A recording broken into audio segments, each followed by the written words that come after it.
What's up folks, Bluebear here, and for today's video, I actually have one more Bluebears Games original Battle Brew build that I forgot about.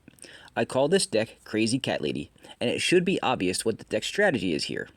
If you didn't catch the theme though, it's a mono-white cat tribal deck. So let me show you the deck, and then after I will give you some suggestions on how you can upgrade this build to make it a little more ferocious. Let's get started.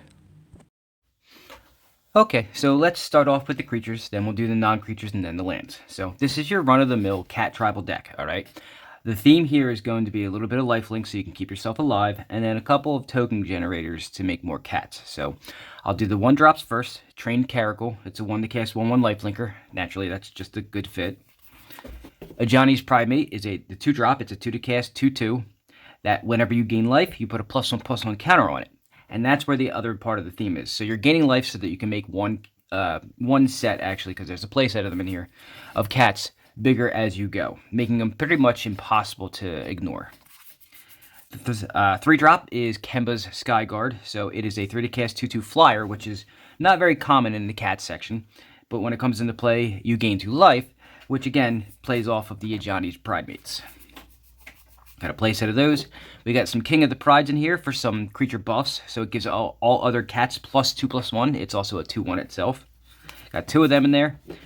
Cub Warden is a 4 to cast 3/5 lifelinker with Mutate. The Mutate cost is 2 white and 2 of any. And whenever this creature mutates, you create 2 1/1 cat creature tokens with lifelink. So again, it follows the theme of lifelinking, gaining life, all that stuff, plus it's a cat.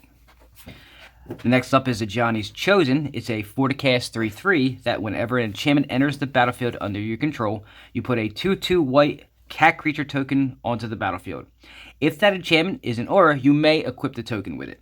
And that's the second part of this theme, besides lifelinking. Obviously, cat tribal is one too, but aside from the tribal theme, we're going to do auras. So remember, I did a deck recently, well, not so recently, a little bit ago, that was Hexproof Auras. That's what this deck is based off of. Alright, the 4-drop is Basri's Acolyte. It's a 4 to cast 2/3 lifelinker that when it enters the battlefield, you can put a +1/+1 counter on each of up to 2 other target creatures you control. You cannot put 2 +1/+1 counters on a single creature. You have to have 2 others to do that. So I got 4 of them in there. And the last card to round it out is Regal Caracal. It is a 5 to cast 3/3 that other cats you control get +1/+1 in lifelink. So again, more lifelink, more buffing, making creatures bigger. And then when it enters the battlefield, you create 2 1/1 cat creature tokens with lifelink. So it rounds out really nicely. So the lifelink is there so that, you know, you can stay alive. Now the auras, or the non-creatures, because these are all auras, we're going to have some prison enchantments, we're going to have some buffs, so let's go over that. We'll start off with the buffs. Divine Favor, it's a 2 to cast enchantment. When it comes into play, you gain 3 life. There's that life gain theme again. And then the enchanted creature gets +1/+3, which isn't that bad. We got 4 of them. Nimbus Wings, so it is a 2 to cast aura that you enchant a creature, and that creature gets +1/+2 in flying. And I like this because flying is probably one of the little things that can't really be dealt with, so I wanted to make ways so that you could. I got a play set of those.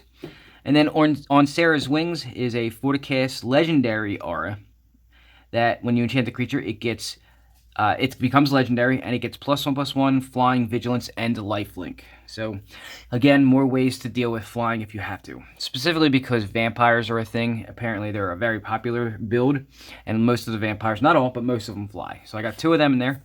And then some prison enchantments. So the run-of-the-mill stuff here. It's pacifisms, because it's 2 to cast, it's pretty cheap. And the enchanted creature can't attack or block. And then Luminous Bonds, same thing. It's 3 to cast, and the creature can't attack or block. And the last non-land will be a Glorious Anthem, because I wanted your creatures to be bigger, as big as they can get. That's why Johnny's Primate's in here. I wanted the biggest creatures you can get. The only problem is that with a build like this, you can't give them trample, so the hope is that you can just keep attacking until they're whittled down and they have nothing to block with, and then you can just attack in for a really huge hit. As far as the lands go, it's pretty basic. I got 2 idyllic Granges in here. They're plains, which is always nice. They come into play tapped unless you control 3 or more planes, which in this deck it's mono white. You shouldn't have to worry about that, unless it's early game, of course. And then when it enters the battlefield, you can put a +1/+1 counter on target creature you control.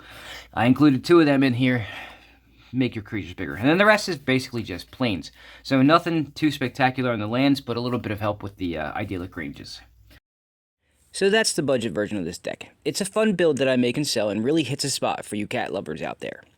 Now I promised a small upgrade section, so let's see how we can make the kitties go from cute and cuddly to fierce and deadly. I'll start with the kitties themselves. I would start by taking out the 4 trained caracals and replacing them with 4 charmed strays.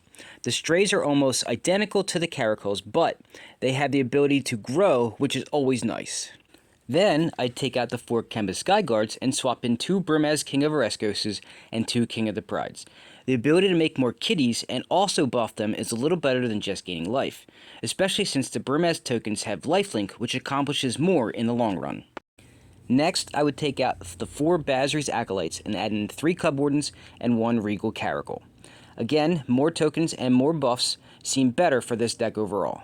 Plus, if you put the Cub Wardens on top of the Ajani's Pridemates, you can make them 3/5 lifelingers with a built-in ability to gain more counters.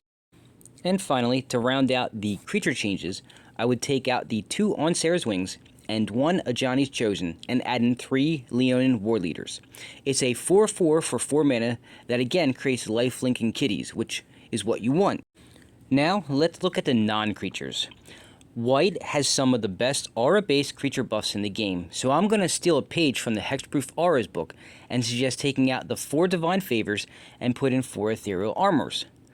Likewise, I suggest taking out the 4 Nimbus Wings to put in 4 All That Glitters. These 2 auras synergize well with each other to make those kitties nice and robust. As far as the prison enchantments go, since I already suggested taking out the Ajani's Chosen, we can also take out the 4 Pacifisms to swap in 4 Swords to Plowshares. Also, we can take out the 4 Luminous Bonds to swap in 4 Path to Exiles. Since the synergy that was tied to the Ajani's Chosen is gone, the removal can be actual spells instead of auras, which are cheaper to cast and able to be played at instant speed.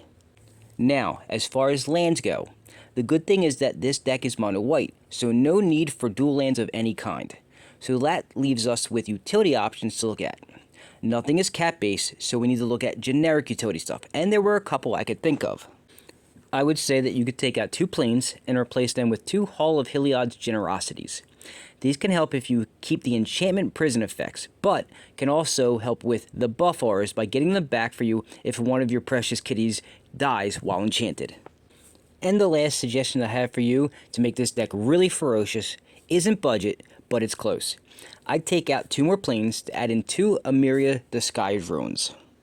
Both of the lands I have just suggested are able to get your stuff back for you from the grave, helping make your combat decisions easier as you can just attack with reckless abandon for the most part. And that's what I've got for you as far as upgrades go for this deck. It's a fun little cat-themed deck for those of us who are a little crazy about felines. Remember that this deck, like most of the decks that I present on this channel, are for sale, and if you're interested in this or any of the other decks I've presented so far, or even a custom deck, the information on how to go about obtaining one will be given to you very shortly. That's all I got for you this week. Thanks for watching. If you have any comments, questions, suggestions, or concerns, or you just want to talk or chat about any of the videos I put out, you can do so using any of the methods I have displayed here. Additionally, if you would like to support the channel, you can do so in 3 ways. Donations are accepted and greatly appreciated. I have 3 methods with which you can do so displayed on the screen, and keep in mind that no amount is too small. If donations aren't your thing, and you would like to get something for your money, that's great too.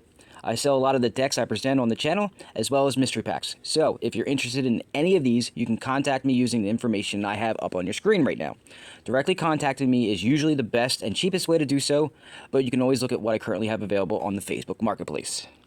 And lastly, if you want to show your love and support for the channel, but like myself, are a little strapped for cash, it doesn't cost you anything to subscribe to the channel if you haven't done so yet, watch some videos and give them a like, and possibly share them out on your social medias you use to help spread my content to more people.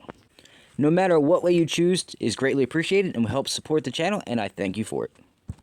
Sadly, that is all the time I have for this video. Thank you for watching, and please, stick around and watch some of the many great videos I've posted over the last few years, and remember to check back again for new content I'll be posting every week. Have a great day.